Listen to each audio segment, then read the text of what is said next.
নমস্কার, আজকে দেখাবো কিভাবে এনপিসিআই আধার ব্যাংক লিঙ্ক চেক করবেন এবং ডিবিটি কোন ব্যাংকে যাচ্ছে সেটা দেখবেন। ভিডিওটা শেষ পর্যন্ত দেখবেন, কারণ অনেকে এখানে ভুল করে। সবার প্রথমে আপনি আপনার মোবাইল ব্রাউজারটি ওপেন করে নিন এবং ব্রাউজারে সার্চ বারে লিখুন মাই আধার। মাই আধার লিখে আপনি সার্চ করে দিন। সবার প্রথম যে ওয়েবসাইটটি আপনি দেখতে পাবেন, আপনি এই ওয়েবসাইটে ক্লিক করুন। ক্লিক করার পর আপনার সামনে লগ ইন পেজ আসবে। আপনি এখানে লগ ইন অপশানে ক্লিক করুন।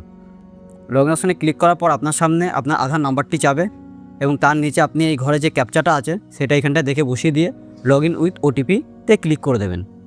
লগ ইন উইথ ওটিপিতে ক্লিক করার পর আপনার মোবাইলে একটি ওটিপি আসবে, সেই ওটিপি দিয়ে আপনি এখানটায় বসিয়ে দেবেন।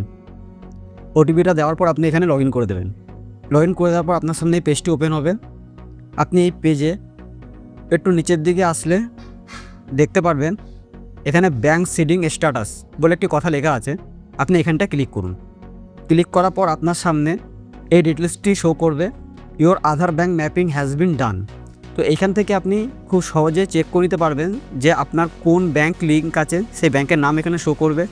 সেই ব্যাঙ্কটি অ্যাক্টিভ আছে না ইনঅ্যাক্টিভ আছে সেটা আপনার এখানে দেখিয়ে দেবে এবং কবে এটা আপডেট করা হয়েছিল এখানটায় দেখিয়ে দেবে। তো এইভাবে আপনি খুব সহজেই আপনার এনপিসিআই আধার ব্যাঙ্ক লিঙ্ক চেক করতে পারবেন এবং ডিবিটি কোন ব্যাঙ্কে যাচ্ছে সেটাও দেখে নিতে পারবেন। ভিডিওটি ভালো লাগলে লাইক, শেয়ার, কমেন্ট করুন এবং সাবস্ক্রাইব করতে ভুলবেন না। ভিডিওটি দেখার জন্য আপনাদের অসংখ্য ধন্যবাদ।